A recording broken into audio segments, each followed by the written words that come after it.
श्री स्वामीनारायण गुरुकुल योग विश्वविद्यालय के सीईओ संजय सिंह जी और इस विद्यालय से जुड़े हुए सभी एजुकेटर्स एवं वर्कशॉप में भाग लेने वाले सभी मेरे प्रिय भाई बहनों, आप सब योग का महत्व आज जानते हैं। पूरा विश्व आज योग के प्रति आकृष्ट है और भारतीय इस पुरातन होते हुए भी नई इस पद्धति को विश्व के फलक पर ले जाने के लिए जिन्होंने योगदान दिया है, ऐसे महापुरुषों महेश योगी जी, श्री श्री रविशंकर जी, बाबा रामदेव जी और कई योग गुरुएं हैं, उनको मैं वंदन करता हूं। और विशेषतया मैं हमारे भारत के गौरवपूर्ण प्रधानमंत्री श्री नरेंद्र भाई मोदी जी को हृदय से अभिनंदन देता हूं, वंदन करता हूं कि उनके ही प्रयास से हमारी यूनो की संस्था ने 21 जून को योग दिवस मनाने का संकल्प किया और योग पूरे विश्व में छा गया। योग न कोई देश से संबंध रखता है, न कोई जात पात या धर्म से संबंध रखता है। योग विशुद्ध अध्यात्म विज्ञान है। उसमें कोई भी इसमें भाग ले सकते हैं। योग कोई एक देश का इजारा नहीं है, योग सभी के लिए है। योग से कोई संप्रदाय, कोई धर्म से उसका संबंध नहीं है। योग सबसे ऊपर है। योग प्योर आध्यात्मिक साधना है और साथ ही साथ हमारी शरीर के स्वस्थ रहने की साधना भी योग में जुड़ी हुई है। आप इसको अच्छी तरह से जानते हैं। हमारे ऋषि मुनियों के ख्याल बहुत ऊंचे थे। उन्होंने इस जगत को नाशवंत अवश्य कहा है और इसमें सुख से ज़्यादा दुख बहुत है, ये भी कहा है। लेकिन साथ साथ इस जगत में भगवान ने जो हमें साधन दिए हैं, उन साधनों का सदुपयोग कैसे करना, इसकी भी बात हमारे ऋषि मुनियों ने सिखाई है। और उन्होंने कहा है, शरीर माध्यम खलु धर्म साधनम। एक शरीर क्षणभंगुर है, एक दिन जन्म हुआ है, एक दिन मर जाना है, सब ठीक है। लेकिन जितने दिन हमारे पास शरीर का साधन है वो महत्व कम महत्वपूर्ण नहीं है। हमें शरीर को धर्म का साधन मानना चाहिए और इसीलिए शरीर की स्वस्थता बहुत आवश्यक है। शरीर की स्वस्थता का मतलब सिर्फ जो पिंड हम देख रहे हैं वही नहीं है। हमारे 3 शरीर हैं। एक शरीर तो ये अन्नमय शरीर है। योग में जिस पिंड को हम देखते हैं, अन्न जल से जिसका पोषण होता है, वो अन्नमय शरीर है। उसके भीतर एक प्राणमय शरीर है और वो प्राणमय शरीर पिंडमय शरीर से या अन्नमय शरीर से ज़्यादा पावरफुल है। उसके भीतर एक शरीर है जिसको हमारे उपनिषद मनोमय शरीर कहते हैं और वो मनोमय शरीर प्राणमय शरीर से भी ज़्यादा पावरफुल है। और मनोमय शरीर के भीतर भी एक शरीर है जो हमारी आत्मा है, जो शुद्ध विज्ञान स्वरूप है, सच्चिदानंद स्वरूप है। तो ये हमारा चौथा शरीर है और उससे पार हमारे ऋषि मुनियों ने कहा है कि परम आनंदमय परम तत्व विराजमान है। योग शरीर से आरंभ करता है, प्राण से वो आगे बढ़ता है, मन की गुत्थियों को सुलझाता है, आत्म चैतन्य की अनुभूति करता है और परमानंदमय परमात्मा के चरणों में उसकी योग की समाप्ति होती है।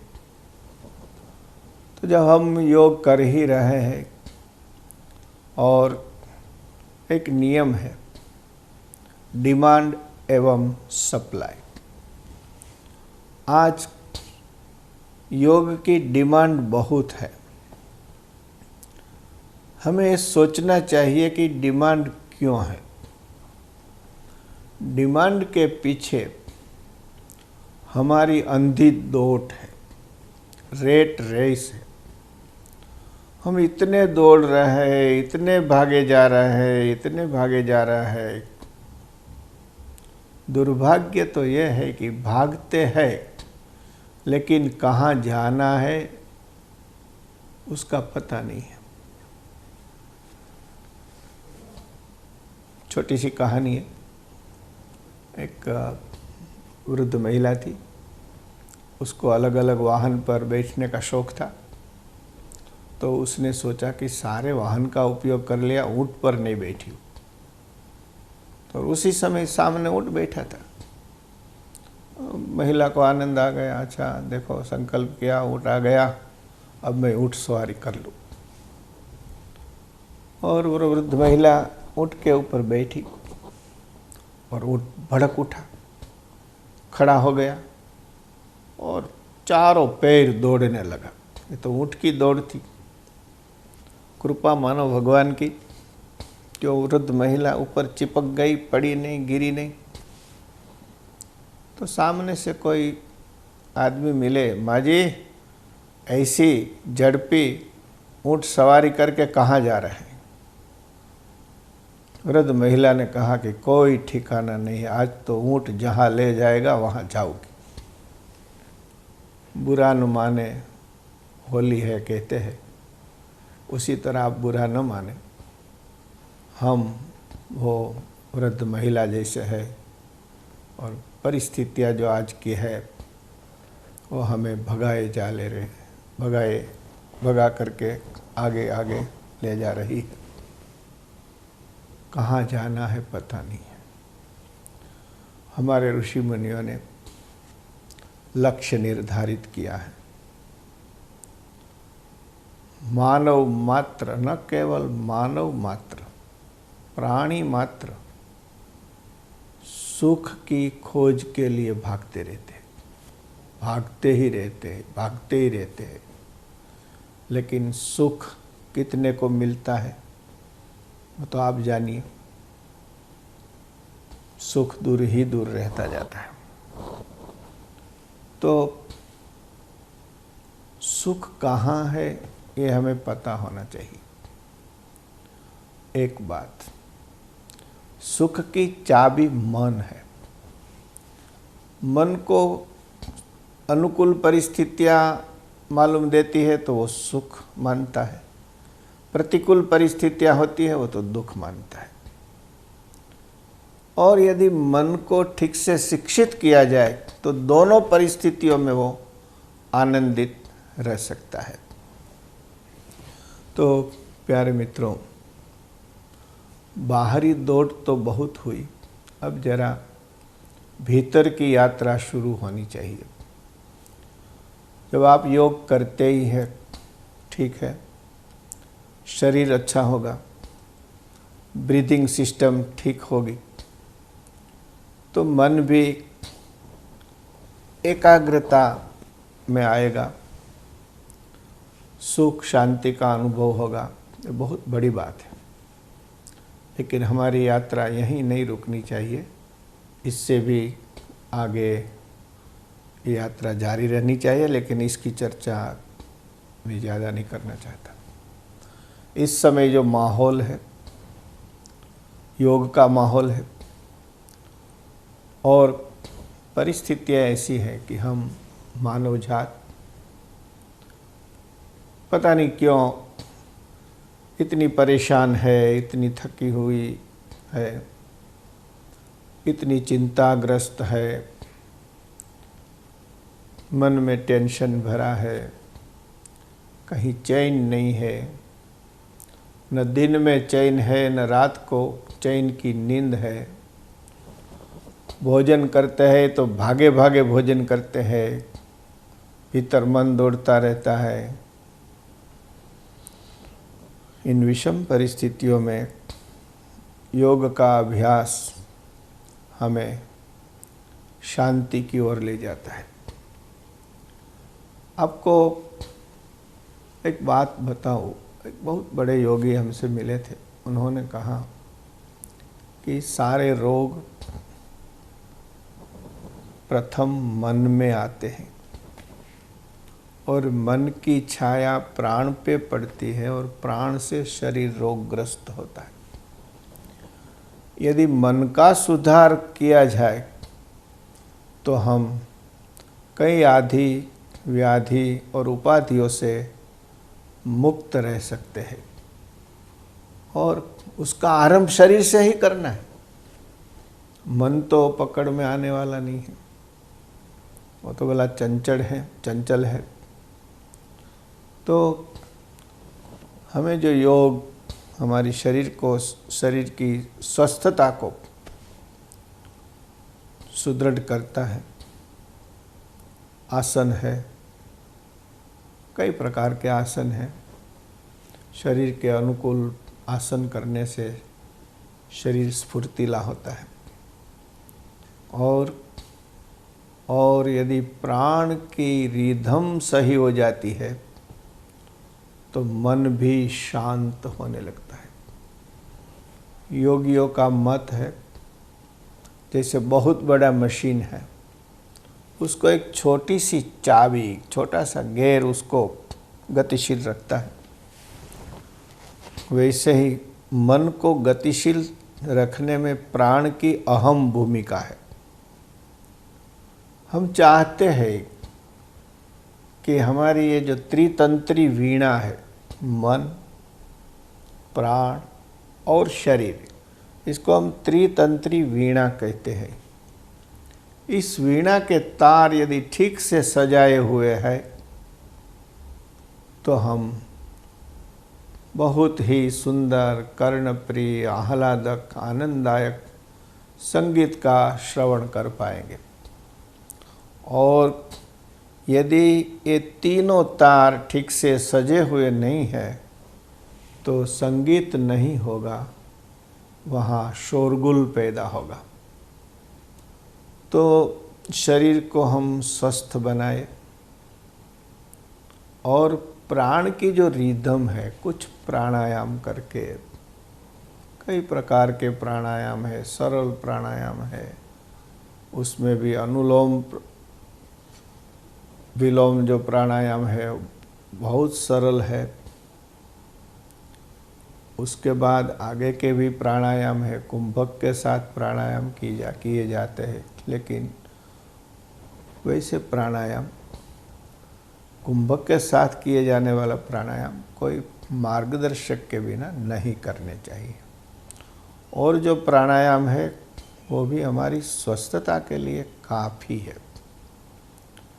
तो एक उद्गीत प्राणायाम है, जिसमें प्राणायाम के साथ ओमकार का घोष होता है।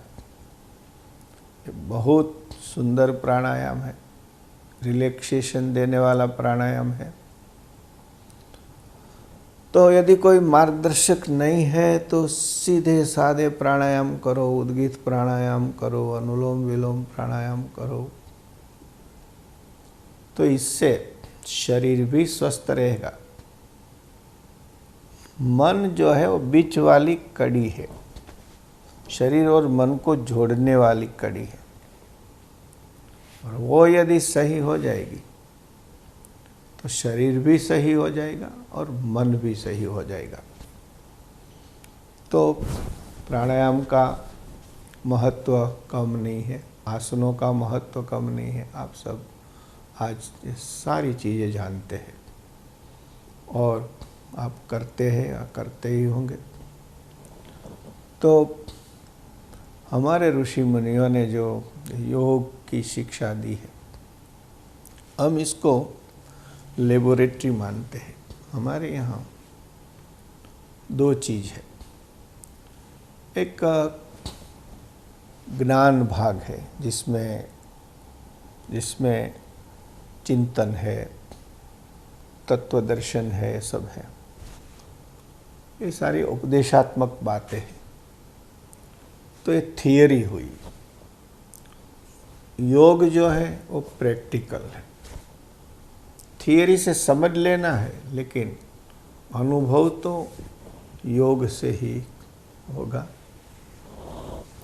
तो प्यारे मित्रों, योग एक हमारी बहुत अनूठी विरासत है। इसका हमें हमारे लाभ के लिए जतन करना है। दूसरों के लिए तो ठीक है, हमारे लाभ के लिए जतन करना है।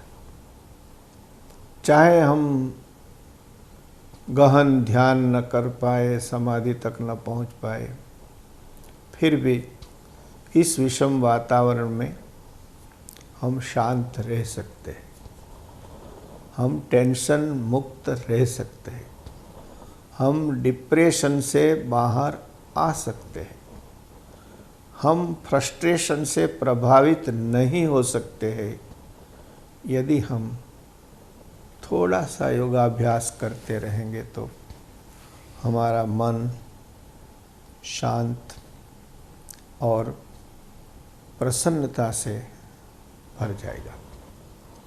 हमें आनंद है कि संजय सिंह जी हमारे ही विद्यार्थी हैं, बहुत अच्छा काम कर रहे हैं।